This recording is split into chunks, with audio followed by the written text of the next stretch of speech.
Cork City is the latest place to find itself at the centre of the debate. Is it safe? Is it a no-go zone? Should I be walking the streets of Cork in certain places at certain times, day or night? Will my life be at risk? Will my body be at risk? What will I encounter? Well, as we know, concerning Dublin, for example, Helen McEntee famously said, Dublin is safe, Dublin is safe. And she proved it by walking through the streets, flanked by about 50 Gardaí. Doesn't exactly give the impression it's safe. And then over time, the narrative has changed slightly. Well, some parts of it are safe. Most of it is safe most of the time, but some parts aren't some of the time. In other places, people are like, I ain't going there. Seeing the reports that have been coming out of vicious street assaults and murders that have been carried out, Cork is the next place to fall under this spotlight of safety. So, particularly interested to hear from any Cork residents. If you're listening to me from Cork, what's your impression of it? Do you feel safe? Do you feel at risk? Is it certain times of the day? Is it just certain areas? Are you always looking over your shoulder for someone to enter or exit stage right or left? So let's look at this story in particular, and we shall we shall see what's being said. So this is a piece that's just been published in the Irish Examiner. Cork's councillors clash over city centre crime claims as a Garda hub is proposed on Grand Parade. Bear in mind, they're proposing a hub. Now, when I first scanned over this, I thought, are they going to build a new super Garda base slap bang in the middle of Cork to really assert themselves, stamp their authority on the centre of Cork? Somehow, I don't think it's going to be anything just on that scale. Plans for a Garda hub in Cork city centre emerge amid sharp political debate over crime, safety, and perception. Perception. So here we have a picture of Anglesey Street Garda Station in Cork City. City officials want to engage with An Garda Síochána to assess the feasibility of converting a vacant council-owned kiosk on Grand Parade for use as a dedicated city centre base. A kiosk. When I hear the word kiosk, I think about people selling ice cream cones, you know, a little box type structure, or where people used to sell newspapers out of back in the day. Is that what they're talking about? A kiosk, literally? There'd be maybe a little Garda sign above it and one guard on duty during the day and night to assert their presence.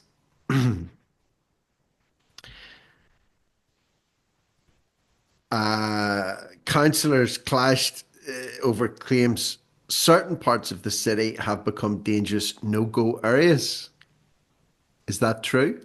I don't live in Cork, but I've certainly covered a lot of stories concerning extreme violence and assaults and whatnot in Cork recently.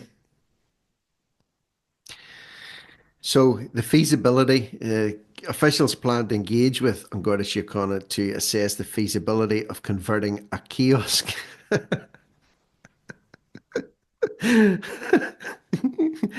Or you know what I'm thinking, just as I'm saying is, you know those old Punch and Judy shows, you know, where you had that little kiosk with a guy and the two little glove puppets.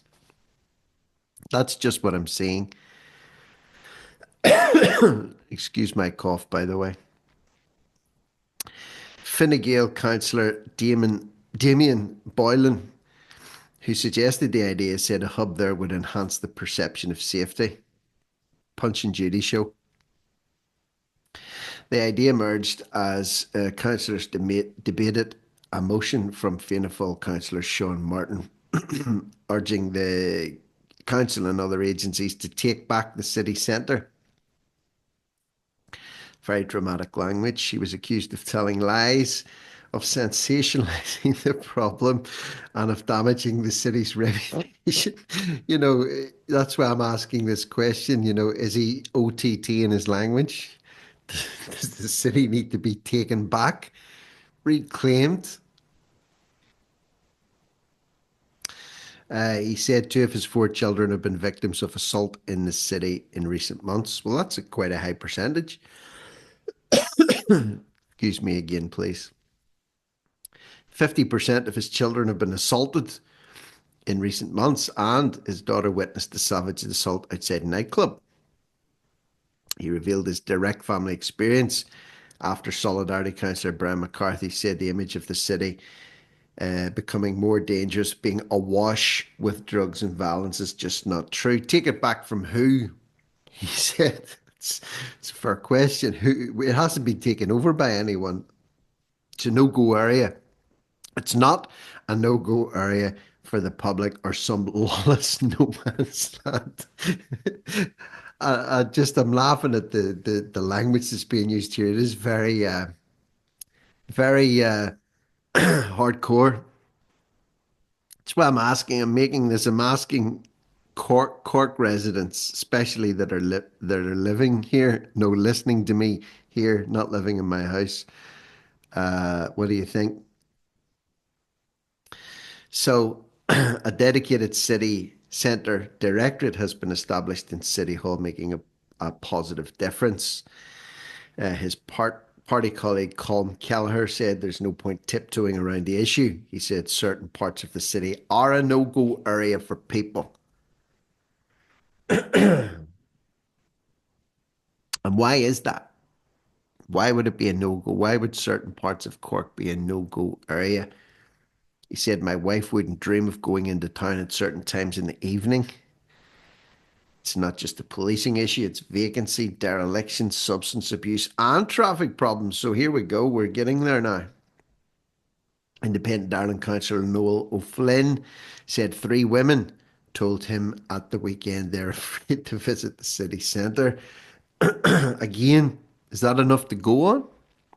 Or are they making a very valid point and just simply mouthing the voice as being the voice and the expression of opinion for many, many more people that haven't come forward and said such things? Sinn Féin councillor Joe Lynch said for the first time in a long time he saw Garda walking the streets. Why is that? Why is it that with all the money that's being spent sending aid overseas to help people in other countries and spaffing money away in NGOs, how come the Garda recruitment is so woefully low? And it's got to the point where the Australian police force were in Ireland last year recruiting guards to go and work over there. Makes a difference when that visible policing presence is there. Of course it does. If you're thinking about getting up to something in a main street and all of a sudden you see the police or the guards on their way walking the beat, it would certainly make you think twice. Green Party councillor Dan Boyle, the mayor of Cork City, insisted the city is safe. Well, he would. There are societal problems, a downturn in civility, and a growth of intolerance. Now we're getting somewhere. He said that's not located in any geographical location. That's not centred on Cork City Centre. That's just as likely to happen in a suburban location. Well, I say not. The violence that we're seeing in city centres and town centres these days is much less likely to happen. Not as likely, much less likely to happen in a suburban area. Catch a grip, man. We have to be careful that we don't create an impression ours is an unsafe city. It's not unsafe in comparison to other places. It's a good place to live. Well, there you have it.